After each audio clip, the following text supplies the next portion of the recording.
अस्सलाम वालेकुम, कैसे हैं आप सब। तो आज हम स्टार्ट करने जा रहे हैं एक्सरसाइज 4A का क्वेश्चन नंबर 2। तो मेरे पास ये थिंक न्यू सिलेबस मैथमेटिक्स की बुक 3 है और उसका ये चैप्टर नंबर जो है 4 चल रहा है। मैंने इस चैप्टर के नेम से एक सेपरेट प्लेलिस्ट बनाई हुई है, उसका लिंक भी नीचे डिस्क्रिप्शन में दिया हुआ है ताकि आप लोगों को इस चैप्टर से रिलेटेड तमाम सॉल्यूशंस एक जगह पर आसानी से इसी प्लेलिस्ट में मिल सकें। इसके अलावा आपको डिस्क्रिप्शन में मेरे सोशल अकाउंट्स के लिंक यानी मेरी फेसबुक प्रोफाइल, मेरी इंस्टाग्राम प्रोफाइल और मेरा ईमेल आईडी भी मिल जाएगा। आप इन्हीं अकाउंट्स के थ्रू अपने क्वेश्चंस को, सजेशंस को मुझ तक भी पहुंचा सकते हैं। तो आइए स्टार्ट करते हैं हम क्वेश्चन नंबर 2 को। तो इसके स्टेटमेंट को रीड करते हैं और फिर इसके ए पार्ट से स्टार्ट लेंगे। तो यहाँ पे लिखा हुआ है simplify each of the following leaving your answer in index notation where appropriate. तो आपको कहा जा रहा है कि इन तमाम पार्ट्स को आपने सिंप्लीफाई करके दिखाना है। सिंप्लीफाई करने का मतलब होता है चीजों को सिंपलर टर्म्स में एक्सप्रेस करना, और आपने जब इनको सिंप्लीफाई कर लेना है तो अपने आंसर को इंडेक्स नोटेशन के अंदर लिखकर दिखाना है। वेयर अप्रोप्रिएट, जहां पर अप्रोप्रिएट हो सके, जहां पर मुमकिन हो सके, इस तरह भी आप कह सकते हैं। अब यहाँ पर कुछ चीजें मैंने आपको क्वेश्चन नंबर 1 में भी समझाई थी, यहाँ पे दोबारा से बता दूंगा ताकि जो स्टूडेंट्स न्यू हैं उनके लिए भी आसानी हो जाए कि आपको पहले ये पता होना चाहिए इंडेक्स किसको बोलते हैं, इंडेक्स नोटेशन किसको कहते हैं, बेस किसको कहते हैं, और कुछ लॉज हैं इंडेक्सेस के, वो क्या होते हैं। उन्हीं की मदद से हम इस तरह के पार्ट्स को आसानी से मैनेज कर सकते हैं, सॉल्व कर सकते हैं। तो स्टार्ट लेते हैं एक एग्जांपल से। तो अगर मैं यहाँ पे लिखूं 5 रेज़ टू पावर 3, तो ये जो मैंने पावर 3 लिखी है ना, इसका मतलब होता है इंडेक्स। ये 3 जो है इसको हम बोलते हैं इंडेक्स, ये कहलाता है इंडेक्स। और इस इंडेक्स के नीचे जो भी चीज लिखी होगी, कोई नंबर लिखा होगा, कोई वेरिएबल, कोई एक्सप्रेशन लिखी होगी, तो उसको हम बोलते हैं हमेशा उसकी बेस। तो ये जो 5 रेज़ टू पावर 3 है, इसमें 3 कहलाएगा इंडेक्स, और इंडेक्स के नीचे जो भी चीज मेंशन होती है उसको बोलते हैं बेस। अब हम कभी कभार इस इंडेक्स को आप कह लें पार भी बोल रहे होते हैं, और यूजुअली पार का वर्ड ज्यादा यूज कर रहे होते हैं। तो आप इंडेक्स समझ लें, पार समझ लें, दोनों का मीनिंग सेम है।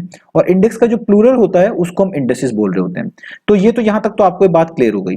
अब कोई भी अगर आपके पास टर्म, कोई भी आपके पास कह लें नंबर इस तरह की फॉर्म में लिखा हो जिसमें कोई बेस अवेलेबल हो, इस तरह उसके ऊपर कोई इंडेक्स अवेलेबल हो, तो आप इसको कहते हैं कि ये पूरी की पूरी चीज किस में लिखी हुई है, इंडेक्स नोटेशन में लिखी हुई है। तो ये 5 raise to power 3 basically index notation में ही लिखा हुआ है, क्योंकि इसमें आपको इंडेक्स यहां पर मेंशन नजर आ रहा है। तो इन तमाम पार्ट्स को भी आपने सिंप्लीफाई करने के बाद इसी तरह की फॉर्म में यानी इंडेक्स नोटेशन की फॉर्म में रिप्रेजेंट करके दिखाना है। तो यहां तक आपको क्लियर हो गया इंडेक्स किसको बोलते हैं, बेस किसको बोलते हैं, इंडेक्स नोटेशन क्या होती है। अब यहां पर हमने एक लॉ भी सीखना है। पिछले क्वेश्चन में लॉ नंबर 1 सीखा था, यहां पर हम लॉ नंबर 2 सीखेंगे। तो इनके आप नाम आगे पीछे कर सकते हैं, इन लॉस के ये जो नंबरिंग है इसमें कोई इशू नहीं है, लेकिन आपको इनका कंसेप्ट पता होना चाहिए कि ये लॉ कब इस्तेमाल कर सकते हैं और ये लॉ हमें बताता क्या है।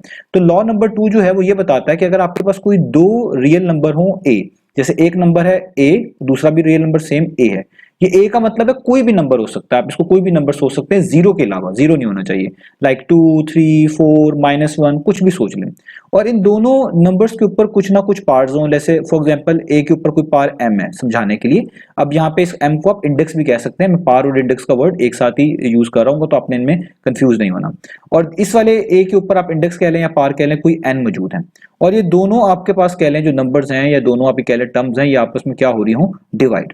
तो हमारे पास लॉ नंबर 2 ये कहता है कि जब भी कोई दो टर्म्स इस तरह की हों, दो चीजें इस तरह की हों जो कि डिवाइड हो रही हों, लेकिन साथ साथ डिवीजन होने के साथ साथ उनकी बेस भी सेम हो। अगर आप देखें इस पहली वाले टर्म में अगर इंडेक्स m है तो बेस कितनी है, बेस है a।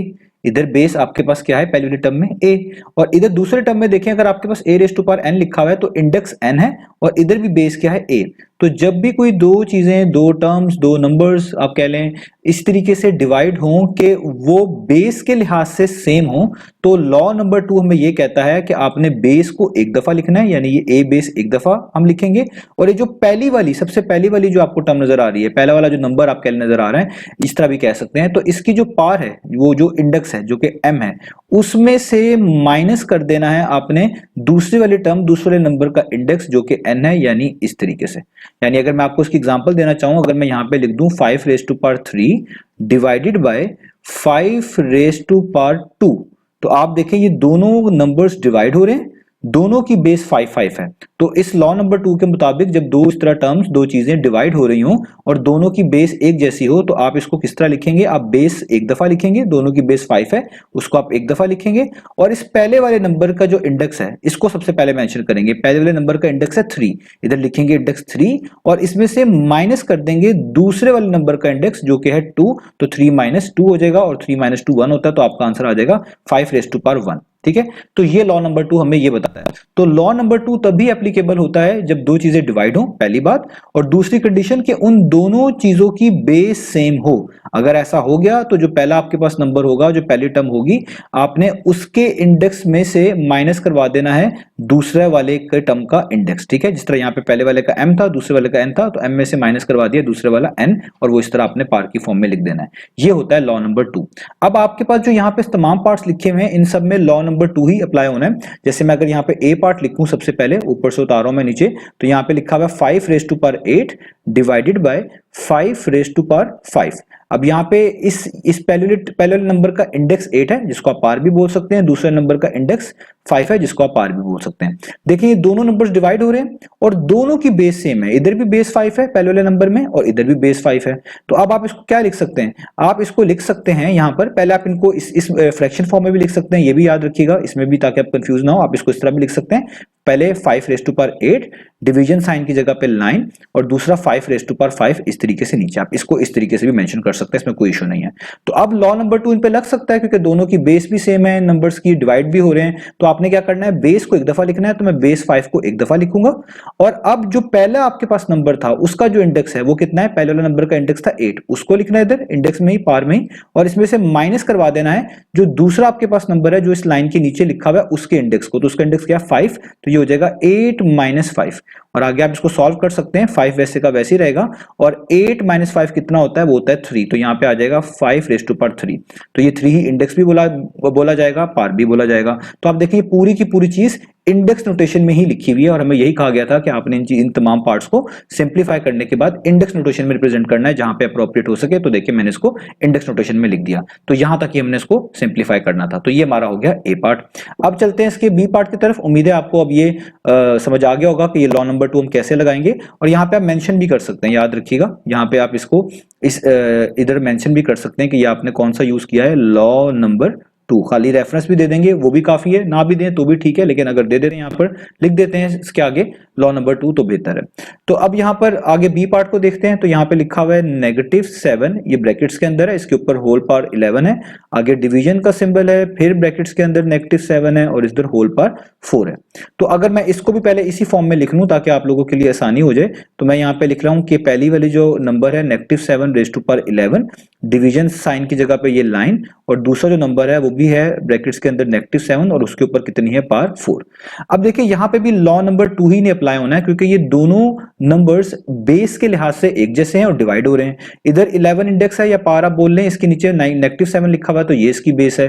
इस नीचे वाले नंबर को आप देखें, इधर इंडेक्स जो है वो 4 है और इसके नीचे -7 लिखा हुआ है, तो यहाँ पे भी बेस -7 है, ऊपर भी बेस -7 है, नीचे भी बेस -7 है, दोनों डिवाइड हो रहे हैं। तो लॉ नंबर 2 आप आसानी से अप्लाई कर सकते हैं। तो लॉ नंबर 2 क्या कहता है कि आप जो बेस सेम है उसको एक दफा लिखिए। तो हम इसी तरीके से जिस तरह ब्रैकेट्स में लिखी हुई है, बेस को -7 को एक दफा लिखेंगे, जो पहला नंबर था उसका जो इंडेक्स था उससे स्टार्ट करेंगे। पहले नंबर का इंडेक्स या पार कह रहे हैं वो 11 थी, आप यहाँ पे 11 लिखेंगे और इसमें से माइनस कर देंगे दूसरे नंबर की पार, या आप कह लें वो नंबर जो लाइन के नीचे लिखा हुआ है, या उसका आप कह लें इंडेक्स अभी आप बोल सकते हैं, उसको माइनस कर देंगे। तो दूसरे वाले नंबर का इंडेक्स या पार कह लें 4 है, तो वो आप यहाँ पर क्या कर देंगे, माइनस, इस तरीके से।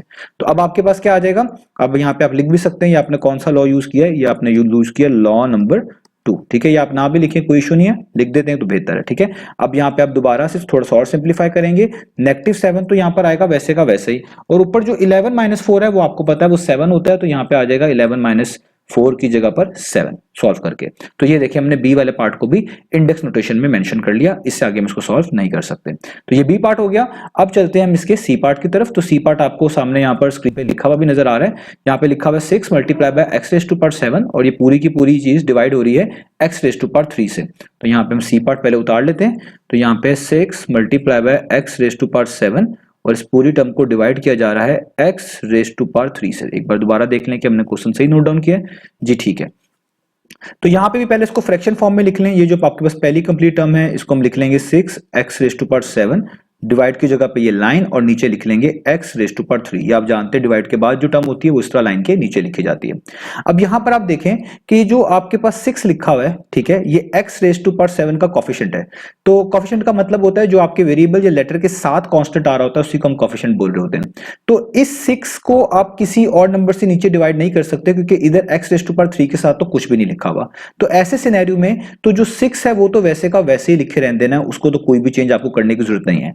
अगर इस 6 के नीचे कोई नंबर ऐसा लिखा होता जो आप कह लें इस 6 के साथ कैंसिल आउट हो सकता या उस नंबर का उस नीचे वाले नंबर का कोई कॉमन फैक्टर होता तब तो हम कैंसिलेशन करते, लेकिन 6 के नीचे यहाँ पे कोई नंबर ऐसा है ही नहीं कि जिसके साथ 6 को कटिंग की जाए, तो इसलिए हम 6 को वैसे का वैसे उतार लेंगे।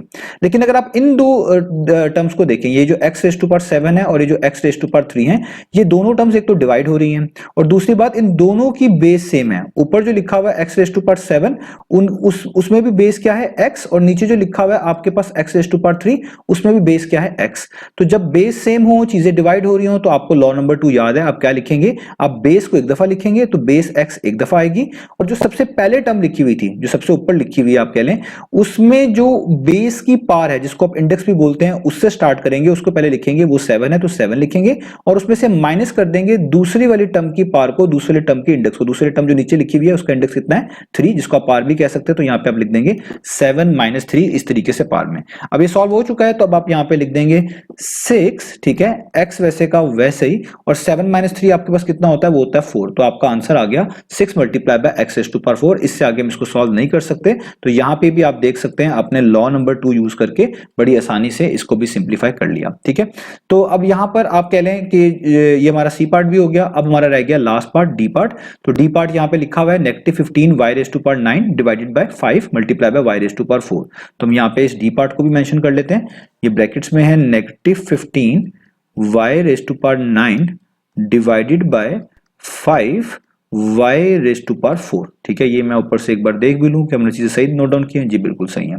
तो अब हम चलते हैं इस डी पार्ट की तरफ। तो देखिए डी पार्ट को भी पहले हम फ्रैक्शन फॉर्म में लिख लेते हैं।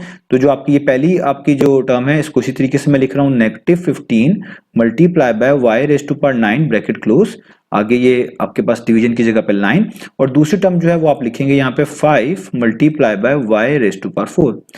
अब आप यहां पर नोटिस करें कि अगर मैं ब्रैकेट्स यहां पे हटा दूं, ब्रैकेट्स को थोड़ी देर के लिए रिमूव करूं, तो मेरे पास ये बच जाएगा -15 और यहां पे आ जाएगा y रेज़ टू पावर 9 और नीचे आपके पास आ जाएगा 5 × y रेज़ टू पावर 4। तो ये जो 15 और 5 लिखे हैं ऊपर नीचे, इनमें कैंसिलेशन होती है। 15 और 5 दोनों ऐसे नंबर हैं जिन दोनों को डिवाइड करने वाला सबसे बड़ा नंबर 5 है। तो जिन नंबर्स की कैंसिलेशन हो सकती होगी आपने वहां पे कैंसिलेशन लाजमी कर लेनी है। यानी 5 1 टाइम्स 5 होता है और 5 3 टाइम्स 15 होता है। तो नंबर्स आपस में इस तरीके से कैंसिल आउट हो जाएंगे। तो आपके पास यहां पे बचेगा माइनस वैसे का वैसे ही, 3 वैसे का वैसे ही, y रेज़ टू पावर 9 वैसे का वैसे ही, ये लाइन वैसे की वैसी। इस 1 को लिखने की जरूरत नहीं होती, आप लिख भी लें तो भी ठीक है, ना लिखें तो भी ठीक है, क्योंकि 1 ने y रेज़ टू पावर 4 से मल्टीप्लाई होना है तो कोई फर्क नहीं डालेगा। और नीचे y रेज़ टू पावर 4 वैसे का वैसे ही। अब आप देखिए -3 के नीचे कोई भी और नंबर नहीं लिखा हुआ जिससे कोई -3 की कैंसिलेशन होती हो, तो इसलिए -3 को तो वैसे का वैसे ही लिखना पड़ेगा। अब बाकी बात रह गई आपके पास ये जो दो वेरिएबल्स हैं इनकी। तो आप देखें ऊपर y रेज़ टू पावर 9 है, नीचे y रेज़ टू पावर 4 है। दोनों जो टर्म्स हैं ऊपर नीचे लिखी हुई है यानी डिवाइड हो रहे हैं।